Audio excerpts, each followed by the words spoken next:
Hi, how you doing? It's me, Beth, and this is my channel, Truth in a Handbasket.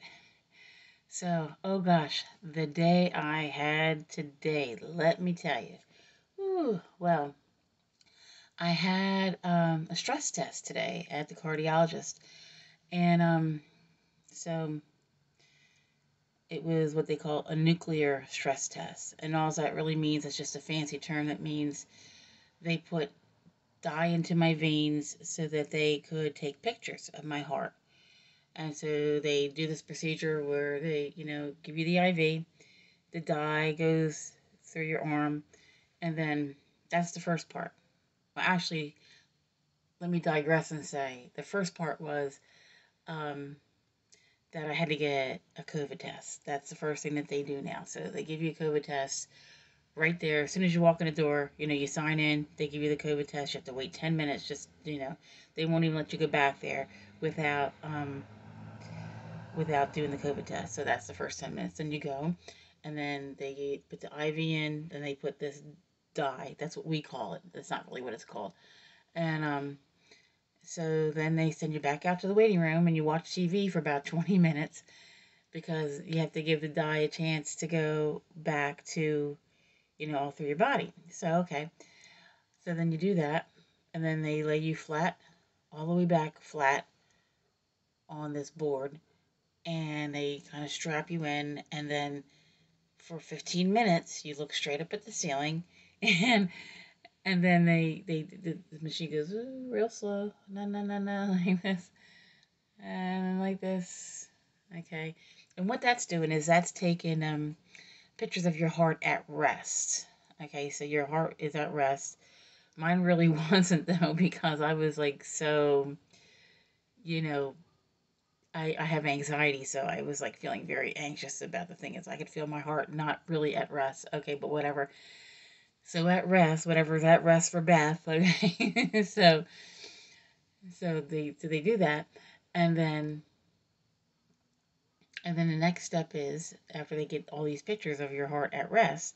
Now the fun part is you go on. They strap you onto the all the electrodes all over your body, and and then they you go on the treadmill.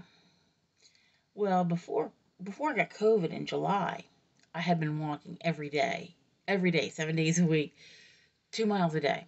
So I thought, I can do this. It's treadmill, 10 minutes, piece of cake.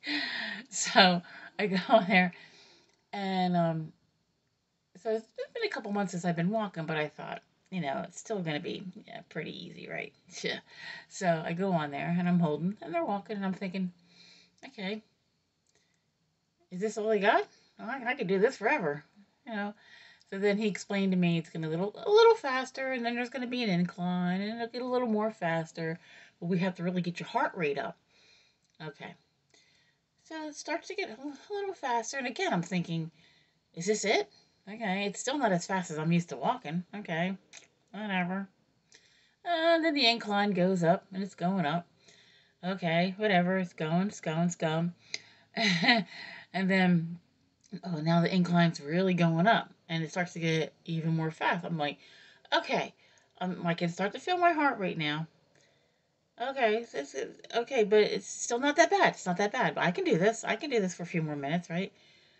And then I felt the incline go really really high up, and now it's like really fast, and I'm walking as fast as I can walk, and it's like he's trying to remind me to keep my feet up at the front, because you don't want to slide off of a treadmill, right? So I'm going, and now I'm like, and now and so I lasted the whole 10 minutes, and there's like, let us know when you have only 1 minute left in you.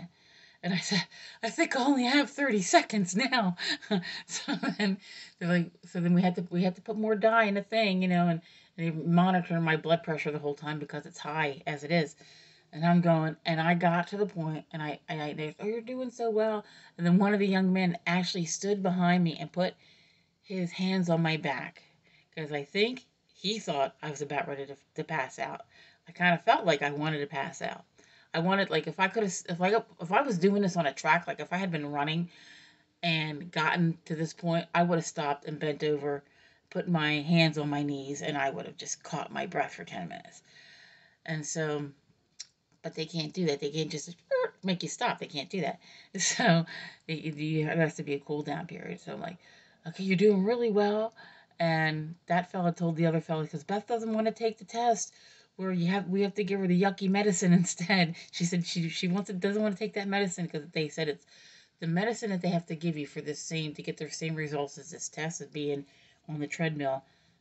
The medication's horrible, and so if you can do it on the treadmill version of this test, you're better off, right? They said I'm gonna really try. So I was almost there. You're doing so great. Keep going. Right? So then finally we got to the point where there was 1 minute left, and it was like an eternity. It was like the longest minute of my life. All right, so I finally get, and then they have to do a slow down. So then that's like a couple more minutes where they're still making you walk, but you go, and it took several seconds for me to go and catch my breath and really for it to catch, for it to really feel like it was satisfying. And so then you go back out because now they have just put more dye in you. So then you go back out into the waiting room, and thank goodness there's a TV there for like 20 more minutes, and you have to wait, and then they take you back in. They take another set of pictures, and so the first time I laid flat back and they took the pictures, I was like, oh my gosh, I'm so claustrophobic. But the second time, the one tech and I, we were like chit chatting, so the time like went quicker, so it was easier. But yeah, so that was my day. But here's the thing with I had taken a stress test before, but it was just the one where they put you on a treadmill for 20 minutes, they put the things on and blah blah blah whatever. They don't do all these pictures and everything, and they just made me do it for until when I told them I wanted to stop. It was basically to see how long my endurance was. And so I told them when I was getting uncomfortable, and they said, okay, you can stop then, But this wasn't like this. This was, I had to go for as long as they said. But the whole prep thing was crazy because this is another thing I had never had before. Well, like the paper said that it would take 2 to 3 hours. And my husband, Dan, he's giving me the ride up there. Well, he doesn't want to just sit in the car twiddling his thumbs for 2 or 3 hours, right? So he's like, do me a favor, ask them if it's really going to take that long. And so she said yes. The receptionist said yes. But 3 hours is worst case scenario. But it took every bit of 2.5 hours for them to do this. So anyway, they give you at the doctor's appointment when they scheduled this, they gave me this paper that said no caffeine and no coffee, no tea, no soda, no chocolate for 24 hours. Okay, I can do that, I thought to myself, because I drink decaf coffee anyway. Decaf coffee. See my grandma mug, which I inherited from my mother when she gave me this mug when I first became a grandma.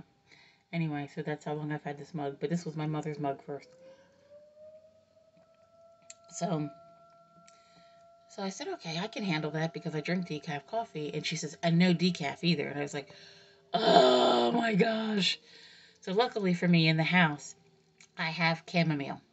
Thank goodness, because chamomile, they call it tea, but it really isn't tea. It's herbs. And so I looked it up online just to make sure. Does chamomile have any caffeine? And it said no caffeine. So thank God. So I had that early this morning, and they said I was allowed to have something, a little something to drink, even though I was to fast the night before.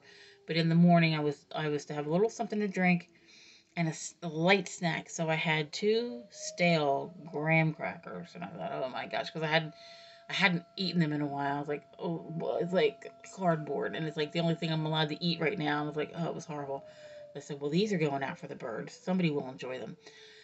So, so that was that thing. Couldn't have any, because my morning routine is very specific, and I don't need the caffeine per se, but I need the comfort of the warm drink. I have to have something. I have to either have a decaf, I'll have a decaf coffee, or decaf hot tea, something, but it needs to be warm.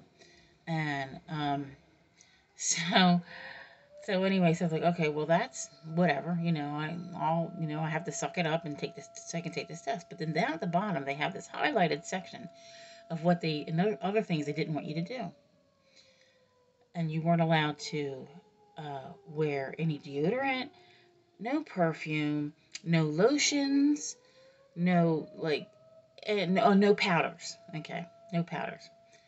So it's like, they don't want me to wear, no deodorant. Oh my gosh, gross. But I thought to myself, like, it's like I was wondering, like, why would you suppose? And I could only come up with a couple reasons in my own mind. I was like, well, if you have too much stuff on your skin, those little sticky tabs are not going to stick on your skin.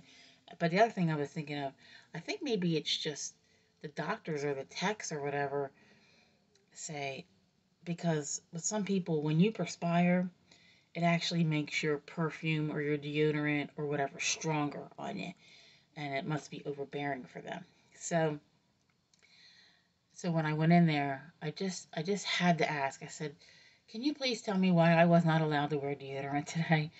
And it's like, "Well, you seem to be okay," but it was one of those scenarios where one person ruins it for everybody. She said about a year ago, we had somebody come in that was so lathered up with Vaseline for some reason all over their skin that the tabs wouldn't stick.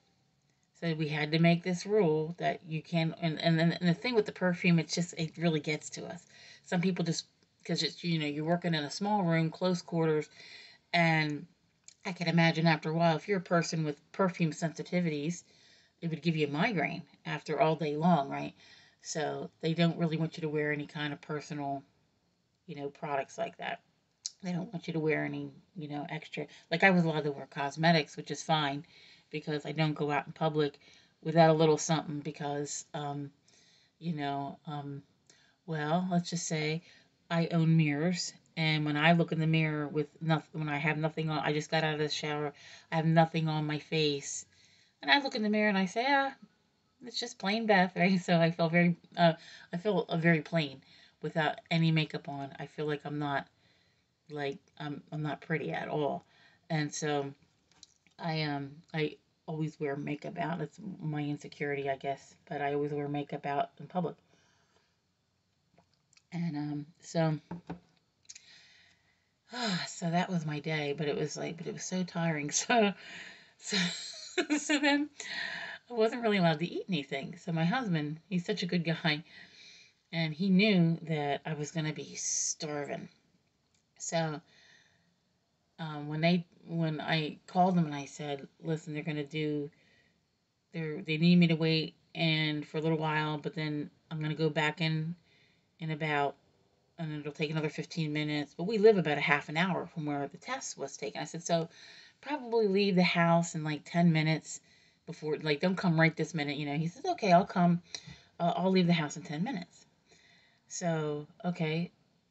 So then there was a problem with an elderly woman, elderly patient, and so me going back to get my second set of images was taking a little longer than it should have, and I could tell something was wrong because all the employees went back and the doctor went back to the room, back to the imaging room. I'm like, something's going on with Mrs. Smith. Okay, so I said, well, that's, I can be patient, waiting to see what's going on with her. And so they all went back, even the doctor, to check on Mrs. Smith to make sure that she was okay. Well, Mrs. Smith wasn't able to get her stress test today because apparently she told me when she came out. I said, "Oh, did everything go out okay?" And she's like, "No, my blood pressure just kept going higher and higher." And the doctor, who's one of the kindest doctors I've met so far in my almost 60 years of living, he's young though. Oh my gosh, so young.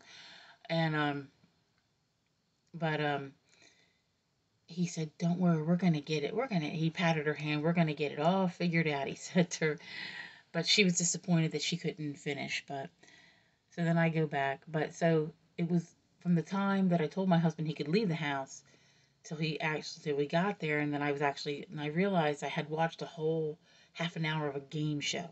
So I'm like, okay, well, oh, it's been a half an hour already, and I'm still not back there yet. So I better call him and see where he's at. And I told him what was going on. He was like, "Oh, okay, whatever." And but the reason why he was kind of disappointed that I wasn't going to be out when I was, not because he didn't want to wait in the car for me, but because when I get in the car, he has he's got McDonald's for me because he knew I'd be starving. So he had he had made decaf coffee at home and put it in a McDonald's cup that he keeps. So and so what he had ordered for me was every time the Phillies win, you get a free McChicken sandwich, right? So he brought me the coffee from home, but he ordered me the free McChicken sandwich, but also a medium fry because you have to have a purchase of at least $1 or more to get the free chicken sandwich. So he got me a medium fry. That's what he ordered. He ordered me a medium fry and his McChicken sandwich. Okay. So I I'm starving, so I take the bag right away and I pull out the box, but it's a large fry. He's like, "Wait, what is that?" He says, I ordered you a medium fry." But the fries were so settled down because they had gotten cold because of him having to wait for me. So he's like, "Well, it might be a large box, but there's only a medium amount worth of fries in it anyway." So I'm eating the fries, and we just thought maybe they gave us the wrong size fries, or maybe they were out of medium fry boxes because that happens sometimes, where you'll run out of a box, this size box, and you have to explain to the customer, this box isn't really half empty. It's because we ran out of medium boxes, and that so we had to use a large box, right? No, what had happened was they gave us somebody else's order, complete different order. Okay, so he paid $3 for a large fry, a double quarter pounder with cheese, but plain. The people ordered it with nothing on it, and a 10-piece nugget. Okay. But he just grabbed the bag and he took it and he put it on the floor next to where my feet were going to go, right? He just put it down there. He didn't check the bag. He didn't check it to make sure it was his order. He just assumed it was his order and he left with it. And so here I am spending almost, like, I spent about 2.5 hours at a cardiologist's office, and for lunch I had a double quarter pounder with cheese because I was starving. And it's like, so I'm eating it, like I'm shoving it in my face, like I haven't eaten in a week or something. And I said, "You realize?" I said, "I just left the cardiologist's office, and I'm eating red meat. Like, we never eat red meat ever. Like, red meat is like almost like a curse word in this house. Like, we don't eat red meat. Like, we just anything that you make with ground beef, we make with ground turkey. Anything, like, so whether it be a meatloaf or hamburger helper, we make with ground turkey. I make turkey meatballs. We make turkey chili. Anything, because you can substitute it because it's the same consistency basically. So wherever we can substitute, we do. And so I'm just like, it's like the irony of it is, like, I just left the cardiologist's office and I'm eating this suicide sandwich. So, but anyway, that was my day. So